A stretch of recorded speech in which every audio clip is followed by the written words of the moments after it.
بسم اللہ الرحمن الرحیم نحمده ونصلی علی رسولہ الکریم اما بعد۔ سیرت النبی صلی اللہ علیہ وسلم کے مدنی دور کا درس نمبر 171 عام الوفود سے متعلق ہے۔ جب رسول اللہ صلی اللہ علیہ وسلم نے مکہ مکرمہ فتح کر لیا اور تبوک سے فارغ ہوئے اور بنو ثقیف اسلام لے آئے اور بیعت انہوں نے کر لی، اور رسول اللہ صلی اللہ علیہ وسلم نے مشرکین عرب کے لیے 4 ماہ کی مدت مقرر فرما دی تاکہ وہ اسلامی حکومت کے حکم نافذ کرنے سے پہلے خود ہی اپنے لیے ایک راہ متعین کر لے۔ چنانچہ عرب کے وفد اعلان ایمان اور حکومت اسلام سے منسلک ہونے کے لیے ہر جانب سے آنے لگے۔ وفد کے معنی ہے آدمیوں کی ایسی جماعت جو مشترکہ مقصد کے لیے بھیجی جائے، اور عربی زبان میں عام کے معنی سال کے ہے۔ ابن اسحاق رحمہ اللہ فرماتے ہیں کہ جب رسول اللہ صلی اللہ علیہ وسلم نے مکہ فتح کیا اور تبوک سے فارغ ہوئے اور اہل ثقیف اسلام لے آئے اور بیعت کر لی، تو ہر طرف سے عربوں کے وفود آپ علیہ الصلاۃ والسلام کے پاس آنے لگے۔ یہی وجہ ہے کہ سن 9 ہجری کا سال عام الوفود کے نام سے جانا جاتا ہے۔ اگرچہ وفود کی آمد سن 8 ہجری سے شروع ہو گئی تھی، تاہم کثرت سے وفود آنے کا سلسلہ سن 9 ہجری میں شروع ہوا، اس لیے یہی سال عام الوفود کے نام سے مشہور ہو گیا۔ ایک وقت تھا کہ جب رسول اللہ صلی اللہ علیہ وسلم تنہا دین حق کی دعوت لے کر اٹھے۔ صفا کی پہاڑی، مکہ مکرمہ کے بازار اور طائف کے پتھر آپ علیہ الصلاۃ والسلام کی قربانیوں کی داستان کے اہم باب ہے۔ فتح مکہ فیصلہ کن مرحلہ ثابت ہوا۔ قریش کی اطاعت حق و باطل کی کسوٹی بن گئی۔ تبوک سے کامیاب واپسی نے قبائل عرب کو تذبذب کی کیفیت سے نکال کر فیصلے کے دوراہے پر لا کھڑا کیا۔ اب یا اسلام قبول کرنے کا راستہ تھا یا مرکز اسلام سے مصالحت کا راستہ۔ چنانچہ ہر طرف سے وفود آنے کا سلسلہ شروع ہو گیا۔ لوگ اسلام میں فوج در فوج داخل ہونے لگے۔ اذا جاء نصر اللہ والفتح ورأیت الناس يدخلون فی دین اللہ افواجا کی تعبیر کھل کر سامنے آنے لگی۔ وفود تو سن 8 ہجری سے آنا شروع ہو گئے تھے، لیکن مستقل آمد اور کثرت سن 9 ہجری اور 10 ہجری میں ہوئی۔ رسول اللہ صلی اللہ علیہ وسلم ان وفود کا اکرام فرماتے تھے۔ مسجد نبوی میں ایک ستون خاص وفود کی ملاقات کے لیے تھا۔ آپ صلی اللہ علیہ وسلم وہاں بیٹھ کر وفود سے ملاقات کیا کرتے تھے، جسے اسطوانۃ الوفود کہتے ہیں۔ مختلف علاقوں سے مدینے وفد آئے، جن میں بحرین، مکہ، عدن، مآرب، صنعاء، یمن، حضرموت، طے، معان، تیمہ، عقبہ، بنو اسد، نجران، بنو حنیفہ اور بنو ثعلبہ وغیرہ شامل ہے۔ رسول اللہ صلی اللہ علیہ وسلم نے ان وفود کو بڑی اہمیت دی اور ان کی تعلیم و تربیت کا انتہائی خیال رکھا۔ یہ وفود خود بھی اسلام کو سمجھنے، اس کی تعلیمات اور احکامات جاننے، زندگی میں انہیں اپنانے اور معلومات کو عملی شکل دینے کے انتہائی خواہش مند تھے۔ انہی اوصاف نے انہیں فضائل و حسنات کی زندہ مثالیں بنا دیا۔ ان میں اکثر کے حوالے سے ایسے سوالات منقول ہے جو وہ اپنے ہاں کے معاملات سے متعلق دریافت کرتے تھے تاکہ حلال و حرام کو پہچان سکے، اور رسول اللہ صلی اللہ علیہ وسلم تو ان کی دین میں سمجھ بوجھ کی انتہائی خواہش مند تھے تاکہ ان کے سوالات کا جواب دیں۔ ان میں سے جن کے متعلق معلوم ہوتا کہ اسے قرآن کریم سیکھنے کی زیادہ خواہش ہے اور وہ قرآن پاک زیادہ یاد کرنا چاہتا ہے، اسے آپ علیہ الصلاۃ والسلام اپنے قریب تر کر لیتے اور اپنے ساتھیوں سے فرماتے، فقہوا اخوانکم، اپنے بھائیوں کو دین سمجھاؤ۔ ان کے رؤساء میں سے جنہیں رسول اللہ صلی اللہ علیہ وسلم پہچانتے تھے، اس سے متعلق پوچھتے رہتے۔ لہٰذا جب وہ اپنے علاقوں کو واپس جانے کی چاہت کا اظہار کرتے، آپ علیہ الصلاۃ والسلام انہیں حق کا دامن پکڑے رہنے کی تلقین کرتے اور انہیں ابھارتے کہ صبر کا دامن تھامے رکھنا، پھر انہیں اچھے اچھے قیمتی تحائف اور ہدایہ سے نوازتے اور مساوات کا خیال فرماتے۔ چنانچہ یہ وفود اپنی اقوام کی طرف لوٹنے کے موقع پر ہدایات سے سرشار، دعوت کے جذبے سے لبریز اور نور ایمان سے منور دلوں کے حامل ہوتے، جو سیکھا ہوتا لوگوں کو سکھاتے اور جو سنا ہوتا بیان کرتے۔ وہ رسول اللہ صلی اللہ علیہ وسلم کے اعلیٰ اخلاق، حسن سلوک، شکل و شباہت اور روشن چہرے کا تذکرہ کرتے۔ اسی طرح صحابہ اکرام رضی اللہ عنہم اجمعین کا آپس میں بھائی چارہ، محبت اور غمخواری کا جو منظر دیکھا ہوتا اسے بیان کرتے، تاکہ اسی طرح ان سامعین کے دلوں میں رسول اللہ صلی اللہ علیہ وسلم اور صحابہ اکرام رضی اللہ عنہم اجمعین سے ملاقات کا شوق پیدا ہو، اور ان کے دلوں میں ان کے اخلاق حسنہ اور نمونہ اسوہ کی اقتداء کی چاہت بھی پیدا ہو۔ اگر غور کیا جائے تو واقعات وفود سے متعلق روایات میں تعلیم و تربیت، گہری سوجھ بوجھ سے کام لینے، دلوں کو ایک مرکز پر اکٹھا کرنے، افراد کو متحد کرنے اور اسلام سے وابستہ رکھنے کے اسوہ نبوی صلی اللہ علیہ وسلم کے علاوہ فقہ کا گراں قیمت سرمایہ بھی موجود ہے۔ اس کے ساتھ ساتھ اس میں نجی، اجتماعی، اقتصادی، تنظیمی، سیاسی اور عسکری اور دیگر شعبوں سے تعلق رکھنے والے لوگوں کے لیے بہترین اصول اور ضوابط موجود ہے، جو انہیں دیگر تمام باتوں سے مستغنی کر دینے کی صلاحیت رکھتے ہیں۔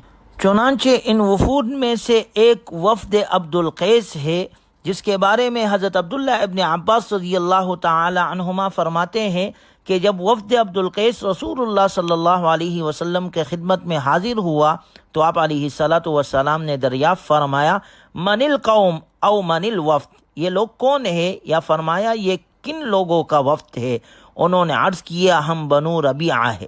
آپ صلی اللہ علیہ وسلم نے فرمایا مرحبا بالقوم او بالوفد غیر خزایا ولا ندامہ، آپ لوگوں کو خوش آمدید جو کسی ذلت اور رسوائی اور شرمندگی کے بغیر خود آئے ہیں۔ نبی صلی اللہ علیہ وسلم کا انہیں خوش آمدید کہنا اس بنا پر تھا کہ یہ لوگ اپنی خوشی سے اطاعت اور فرمانبرداری کے لیے حاضر ہوئے تھے، انہیں قیدی بنا کر نہیں لایا گیا تھا کہ جس سے یہ ذلت اور ندامت سے دوچار ہوتے۔ وفد نے عرض کی اے اللہ کے رسول، ہم آپ کی خدمت میں صرف حرمت والے مہینے ہی میں حاضر ہو سکتے ہیں، کیونکہ ہمارے اور آپ کے درمیان کفار کا قبیلہ آباد ہے اور ہم آپ کے پاس بڑی مسافت طے کر کے آئے ہیں۔ آپ ہمیں فیصلہ کن باتیں بتا دیں جس کی خبر ہم پیچھے جو لوگ ہیں انہیں بھی دے دیں اور جنت میں داخل ہو سکے۔ حضرت عبداللہ ابن عباس رضی اللہ تعالی عنہما فرماتے ہیں کہ رسول اللہ صلی اللہ علیہ وسلم نے انہیں 4 باتوں کا حکم دیا اور 4 باتوں کی ممانعت فرمائی۔ آپ صلی اللہ علیہ وسلم نے انہیں صرف اللہ وحدہ لا شریک پر ایمان لانے کا حکم دیا۔ آپ صلی اللہ علیہ وسلم نے فرمایا اتدرون مل ایمان باللہ وحدہ، کیا تم جانتے ہو کہ اکیلے اللہ پر ایمان لانے کا کیا مطلب ہے؟ انہوں نے عرض کی اللہ اور اس کے رسول ہی خوب جانتے ہیں۔ آپ صلی اللہ علیہ وسلم نے فرمایا شہادت اللہ الہ الا اللہ وان محمد الرسول اللہ واقام الصلاة وایتاء الزکاة وصیام رمضان وان تؤدوا خمسا من الغنم، یہ گواہی دینا کہ اللہ کے سوا کوئی معبود نہیں اور یہ کہ محمد صلی اللہ علیہ وسلم اللہ کے رسول ہے، اور نماز ادا کرنا، زکوٰۃ دینا، رمضان المبارک کے روزے رکھنا، اور یہ کہ تم غنیمت کا خمس 5واں حصہ ادا کرو۔ اس کے ساتھ ساتھ آپ علیہ الصلاۃ والسلام نے انہیں کدو کے برتن، تارکول چڑے برتن، روغنی مٹکے یا لکڑی کے بنے ہوئے برتن استعمال کرنے سے منع کیا، اور آپ علیہ الصلاۃ والسلام نے فرمایا احفظوہن واخبروا بہن من وراءکم، یہ باتیں اچھی طرح یاد رکھو اور ان لوگوں کو بھی بتاؤ جو تمہارے پیچھے ہیں۔ اس وفد عبد القیس میں اشجع منذر بن عائز بھی تھے۔ انہوں نے سب سے پہلے تمام اونٹوں کو بٹھایا اور سارا سامان ایک جگہ رکھا، اس کے بعد اپنے دھلے ہوئے کپڑے زیب تن کیے اور پھر سکون سے چلتے ہوئے آئے، رسول اللہ صلی اللہ علیہ وسلم کا دست مبارک پکڑا اور اسے چوما۔ ان کا یہ طرز عمل رسول اللہ صلی اللہ علیہ وسلم کو بہت بہایا۔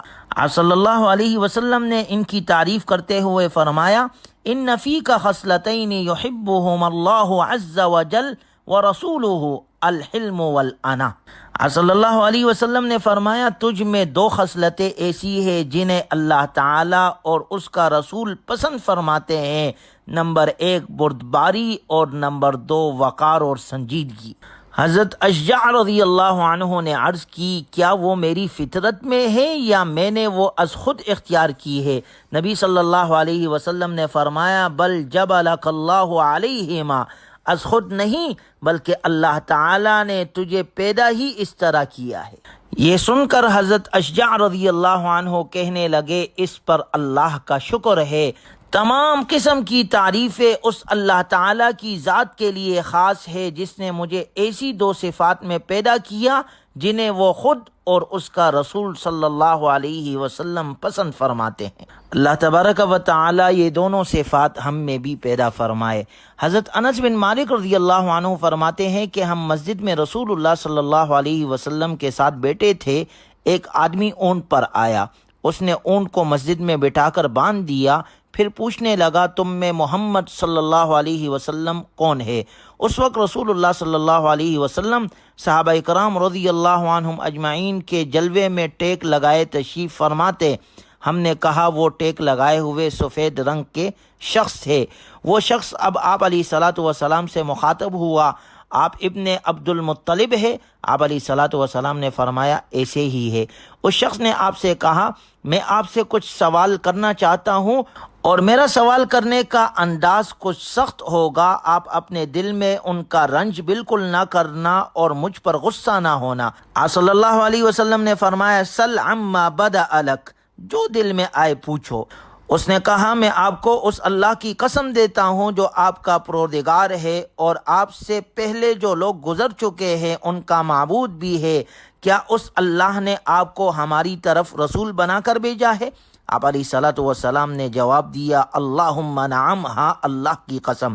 اس نے پھر کہا میں آپ کو اللہ کی قسم دے کر پوچھتا ہوں کیا آپ کو اللہ تعالیٰ نے حکم دیا ہے کہ رات دن میں 5 نمازیں پڑھا کرو؟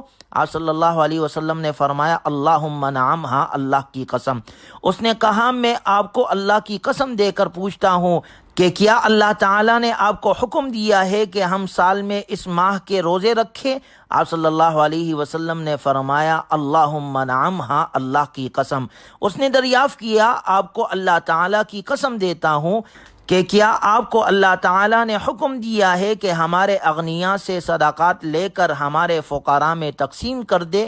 رسول اللہ صلی اللہ علیہ وسلم نے فرمایا اللہم نعم، ہاں اللہ کی قسم۔